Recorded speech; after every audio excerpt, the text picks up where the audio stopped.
Saya akan cerita tentang argumentasi ilmiah bahwa ahli sunnah wal jamaah itu luar biasa. Saya di Jogja berteman banyak para profesor, para doktor, termasuk akademisi sosial yang mungkin pernah di mana-mana.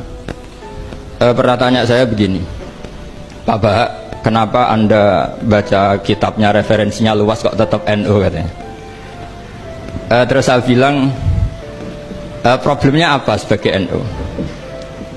Biasanya terus mereka mengutip sekian makalah.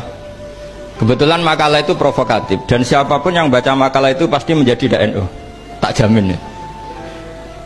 Kalau di Jogja misalnya di satu penerbitan, saya termasuk di dalamnya, itu pernah diperbandingkan kitabnya Said Muhammad Mafahim Yajibu An-Sohah dengan kitabnya Bin Bas, judulnya Hadihi Mafahimuna.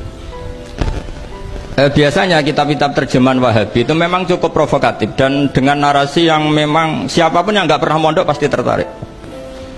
Misalnya begini, cerita bid'ah misalnya, Iyakum wa muhdatsatil umur fa inna kulla bid'atin dhalalah wa kulla dhalalatin finnar, misalnya gitu. Wa kulla muhdatsatin bid'ah wa kulla bid'atin dhalalah wa kulla dhalalatin finnar. Ada yang baca wa kullu bid'atin dhalalah wa kullu dhalalatin finnar. Terus beliau meneruskannya begini, kata Bin Bas, hadza huwa Rasulullah hakama bi annal bid'ah kullaha dhalalah. Terus diteruskan wajar asy-Syafi'i faqasama ila hasanatin wa dhalalatin wa sayiatin. Jadi dengan narasi seperti itu tuh orang itu tahu bahwa Syafi'i itu kurang ajar tenan gitu, kira-kira gitu. Jadi dia ini Rasulullah yang mengatakan semua bid'ah ini dhalalah, tapi Syafi'i lancang dengan membagi ada dhalalah, ada sayi'ah, ada hasanah, ada sayi'ah. Ini aneh katanya. Wong Rasulullah yang nabi saja bilang satu semuanya dhalalah, kok dia bilang dua gitu. Diredaksikan Jaro'ah, kira-kira makna sedannya yang lama atau berani. Sehingga orang mesti tanya, kenapa sih tidak ikut Rasulullah saja? Tapi ini satu ilmu, setidaknya ilmu perdebatan, bukan ilmu hakiki, karena kita tidak tahu yang diridhani Allah yang mana. Tapi kemudian Said Muhammad dalam kitab Abu Abdul Faros, juga dalam kitab-kitab beliau menyanggah itu dengan mengatakan, jika makna bid'ah adalah yang nggak pernah dilakukan Rasulullah, itu salah besar. Terus beliau cerita sekian hal, termasuk yang diceritakan adalah ada seorang sahabat ketika sholat dengan Rasulullah tidak pakai doa mainstream, yaitu ketika i'tidal sahabat tadi bilang alhamdulillah hamdan katsiran thayyiban mubarakan fih. Setelah itu, setelah Nabi habis sholat tanya ayyukumul qail, siapa tadi yang melafadzkan itu? Semua sahabat diam karena takut disalahkan. Tapi apa yang dikatakan Nabi? Tidak, saya tidak akan menyalahkan. Saya tadi melihat isna asyara malakan. Saya tadi melihat 12 malaikat. Yabtadirunaha ayyuhum yaktubu awwalu. Semuanya itu bergegas siapa yang nulis awal. Terus kata sahabat tadi, ha anadha ya Rasulullah. Padahal ini satu kalimat yang bahkan Rasulullah tidak mengajarkan. Dan Rasulullah bahkan iskal, kenapa ada kalimat itu? Tapi toh dibenarkan oleh Allah dan Rasul.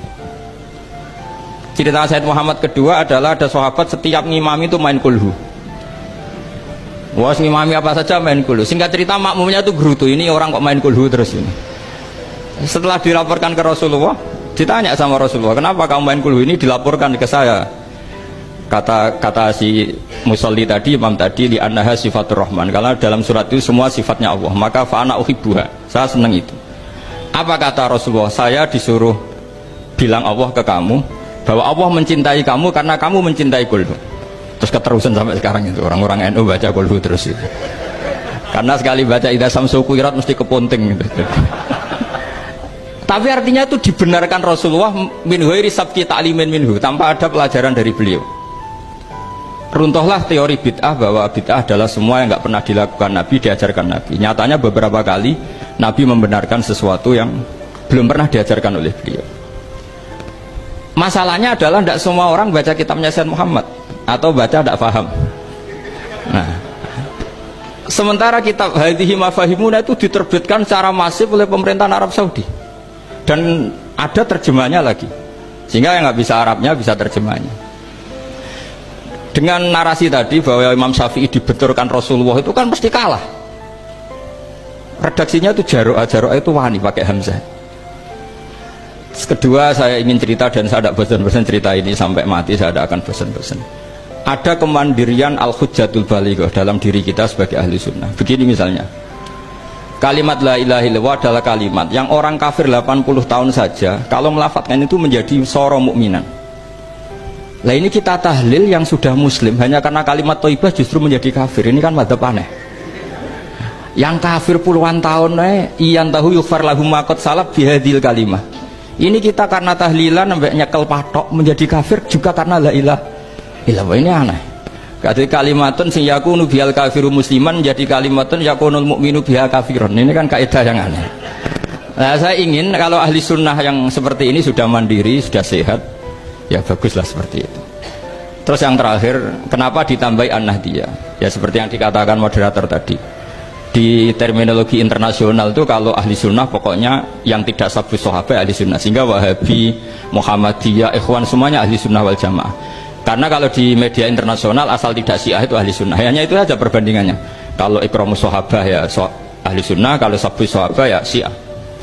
Problemnya adalah kita tidak ikut kelompok besar ahli sunnah yang mainstream di internasional karena mereka anti wasilah, anti tahlil, sehingga terus Indonesia bilang ditambahi ahli sunnah wal jamaah an-nahdiyah.